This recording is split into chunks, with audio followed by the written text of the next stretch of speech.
नमस्कार, Shriram time news मध्ये मी स्वप्नील परदेशी आपलं पुन्हा एकदा स्वागत करतो। पाहूया गेल्या 24 तासातील ताज्या घडामोडी।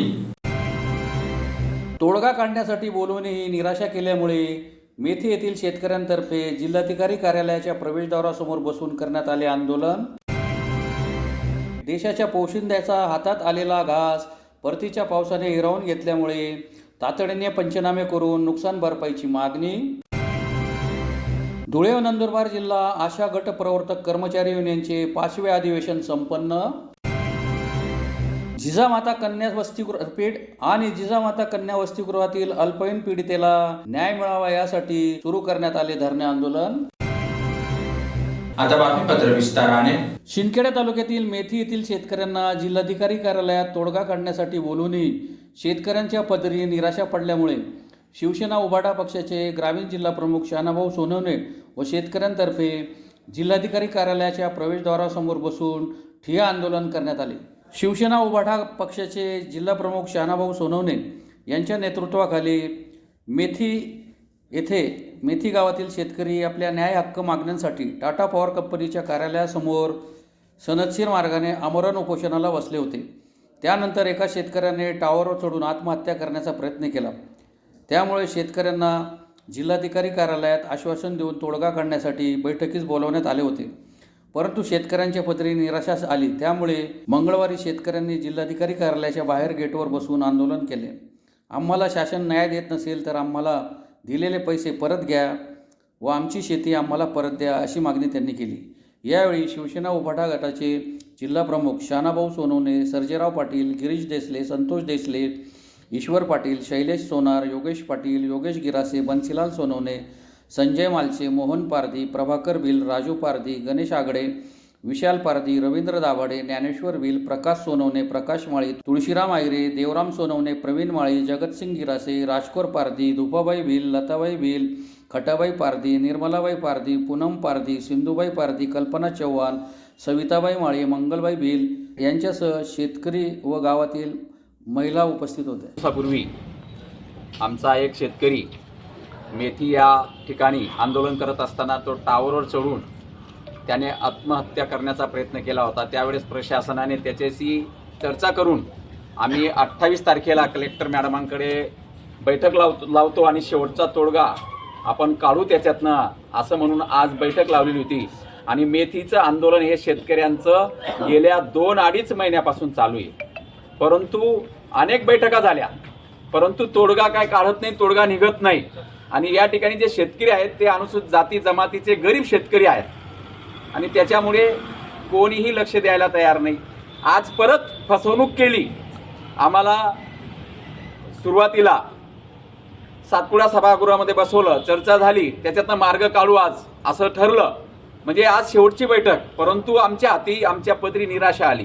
महाजनकोचा अधिकारी सांगतो आत्ता चालू 2016ला जे गॅजेट निघालेलं आहे त्या गॅजेटनुसार ते गॅजेट 2016चं आहे आणि आमची जमीन ही 2012-13ला यांनी घेतलेली आहे आणि त्याच्यात कलेक्टरांचा आदेशाने अटी शर्तींचा भंग झालेला आहे। आम्ही त्या जमिनी परत मागतोय, तुम्ही यांनी महाजनकोने ती जमीन टाटाला देऊन टाकली, मग आमची जमीन मूळ मालकाला दिलं पाहिजे असं अटी शर्तींमध्ये लिहिलेलं आहे। आणि 5 वर्षापर्यंत जर खराखुरा जो औष्णिक प्रकल्प होता तो जर उभा राहिला नाही तर मूळ मालकाला त्या शेतकऱ्यांना त्यांची जमीन परत दिली पाहिजे असं त्या अटी शर्तींमध्ये आहे। आणि ती जमीन आज शेतकरी एकतर परत द्या, एकतर आम्हाला तुमच्याकडनं सानुग्रह अनुदान म्हणजे काही मदतीचा हात जर करत असाल, काही भरपाई देत असाल तर आम्ही जमीन सोडून देऊ, नाही तर आमच्या जमिनी मूळ किमतीमध्ये आम्ही मूळ किंमत द्या जेव्हा खरेदी झालेली आहे त्याची जी मूळ किंमत आहे ते शेतकरी द्यायला तयार आहेत आणि आमची जमीन आम्हाला परत हवी। परंतु या ठिकाणी प्रशासनाने कुठलाही तोडगा काढला नाही। गोलमोल आम्हाला 1 तासापासून या शेतकऱ्यांना बसून ठेवलं आणि गोलमोल उत्तर दिलं, म्हणून या ठिकाणी या बैठकीचा आम्ही निषेध करतो, या सरकारचा निषेध करतो। हे सरकार शेतकरी हिताचं नाही, शेतकऱ्यांचं भलं होईल असं नाही आणि गोरगरिबांचं कल्याणासाठी हे सरकार नाही असं आम्हाला दिसून येतं। धुळे जिल्ह्यात गेल्या 2-3 दिवसांपासून सुरू असलेल्या परतीच्या पावसामुळे जिल्ह्यातील शेतकऱ्यांचा हातात आलेला घास हिरावला गेला आहे, म्हणून तातडीने नुकसानीचे पंचनामे करून नुकसान भरपाई द्यावी या मागणीसाठी इंदिरा महिला मंडळ धुळेतर्फे जिल्हाधिकारी कार्यालयासमोर निदर्शने करून निवेदन देण्यात आले आहे। निवेदनात म्हटले आहे की गेल्या 2-3 दिवसांपासून झालेल्या मुसळधार परतीच्या पावसामुळे धुळे जिल्ह्यातील शहर तसेच ग्रामीण भागात शेतकऱ्यांचे अतोनात नुकसान झालेले आहे. विशेषतः देवबाने, सामोडे, साक्री, चिमठाणे, दोंडाईच्या मालपूर या परिसरामध्ये पावसाचा सर्वाधिक तडाखा बसलेला आहे. या पावसामुळे कापूस, सोयाबीन, ज्वारी, बाजरी, मका तसेच भाजीपाला पिकांचे मोठ्या प्रमाणावर नुकसान झाले असून शेतकऱ्यांचा हातात आलेला घास हिरावून घेतला आहे. शेतमाल काढणीच्या अंतिम टप्प्यात असताना आलेल्या या पावसाने शेतकरी राजाला पूर्णपणे हतबल करून टाकले आहे. याशिवाय अनेक ठिकाणी छोट्या दुकानदारांच्या आस्थापनात पाणी शिरल्यामुळे त्यांचे आर्थिक नुकसान झालेले आहे. अन्नदाता शेतकरी पुन्हा संकटाच्या भोवऱ्यात सापडला आहे.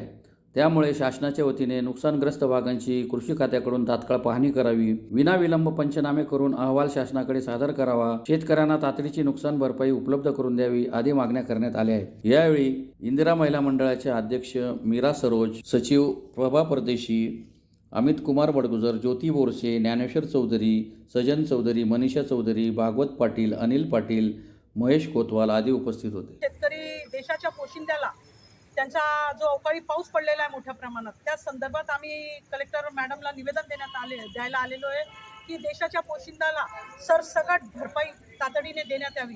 पंचनाम्याला कोणत्याही पद्धतीने उशीर न करण्यात यावा, कारण की जिल्हाभरासह महाराष्ट्रासह धुळे शहर सर्व ठिकाणी अवकाळी पावसाने शेतकऱ्यांना पूर्णपणे नष्ट नाबूद करून दिलेलं आहे. त्याच्यात मका असेल, कापूस असेल, बाजरी असेल, शेंगा असतील, प्लस त्याच्यानंतर सोयाबीन असेल, असे सर्व पीक शेतकऱ्याचे पूर्णपणे जो घास आता तोंडाशी आलेला होता तो पूर्णपणे बर्बाद झालेला आहे. माझा शेतकरी राजा जो देशाचा पोशिंदा आहे, कधी तो थांबला तर पूर्ण देश थांबू शकतो. याचं गांभीर्य घेऊन कलेक्टर साहेबांनी वरिष्ठ व संबंधित कृषी अधिकाऱ्यांना आमचं निवेदन पोहोचवावं आणि तातडीने सरसकट पंचनामे करून विना विलंब त्यांना त्यांचा न्याय हक्क देण्यात यावा अशी आम्ही आज शासनाला विनंती करतो. दुसरं असं आमचं म्हणणं आहे, ज्या पद्धतीने 10वं वेतन, 7वं वेतन, 8वं वेतन काय असेल देण्यात येतं, एका रात्रीमध्ये आमदार साहेबांचे, खासदार साहेबांचे ज्या पद्धतीने दरवर्षी त्यांचं मोबदला वाढवण्यात येतो, त्याबद्दल आमचं वाद नाही, 10 पटीने वाढवा, पण त्याच पद्धतीने संवेदना ठेवून आमच्या शेतकऱ्याची पण भरपाई निसंकोच पद्धतीने आणि दखल घेऊन देण्यात यावी अशी विनंती करतो. धन्यवाद. धुळे व नंदुरबार जिल्हा आशा गट प्रवर्तक कर्मचारी युनियनचे 5वे अधिवेशन धुळे शहरातील क्युमाइन क्लब समोरील गरुड वाचनालय येथे महाराष्ट्र राज्य फेडरेशनचे महासचिव पुष्पाताई पाटील यांच्या प्रमुख उपस्थितीत संपन्न झाले. आशा आणि गट प्रवर्तक या आरोग्य विभागात काम करणारे खूप महत्त्वाचे घटक आहेत. तळागाळातील लोकांना आरोग्य विषयाचे शासनाच्या ज्या महत्त्वाच्या योजना आहेत त्या पोहोचवण्याचे काम हे करत असतात.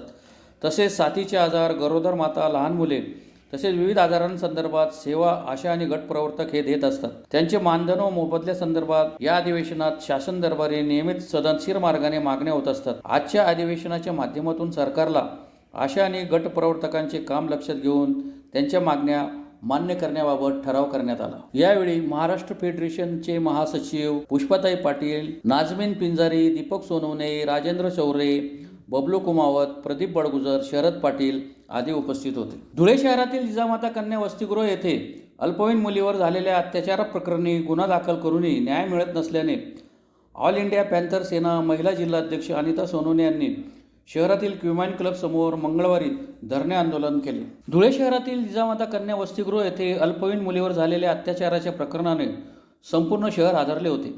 या प्रकरणात पीडित मुलगी व तिच्या आईने न्याय मिळावा म्हणून पोलीस ठाण्यात गुन्हा दाखल केला.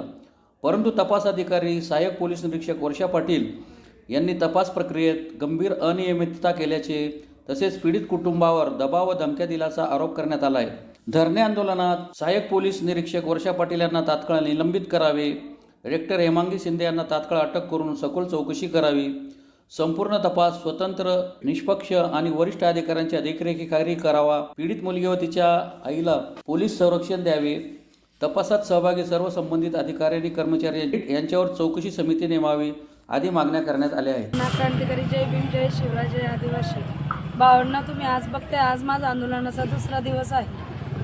म्हणून मला न्याय मिळण्यासाठी मी धरणे आंदोलन ठेवलेलं आहे. जसे वर्षा पाटील मॅडमांनी मला धमकी दिलेली की जर तू सही दिली नाही दिली तरी पण मी तुझ्या मुलीची जी केस आहे ती बंद करून टाकीन आणि बी फायनल करून टाकील म्हणून माझ्या 2च मागण्या आहे की वर्षा पाटील मॅडम यांना निलंबित करण्यात यावा आणि हेमांगी शिंदे जी वॉर्डन आहे जिजामाता वसतिगृह तिलाही निलंबित करण्यात यावं, एवढीच माझी मागणी.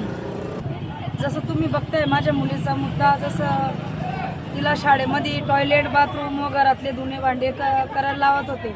जी वॉर्डन आहे मुलं सांभाळणारी संस्था चालक जी मॅडम आहे ती धुणं भांडे वगैरे करायला लावत होती. मुलीने काम केलं नाही म्हणून मुलीला मारहाण केली.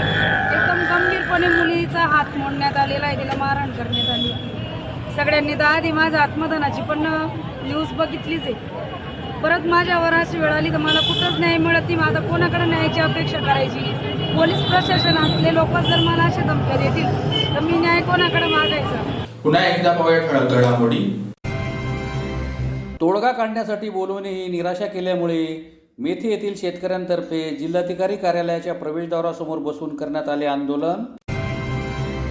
देशाच्या पोशिंद्याचा हातात आलेला घास परतीच्या पावसाने हिरावून घेतल्यामुळे तातडीने पंचनामे करून नुकसान भरपाईची मागणी.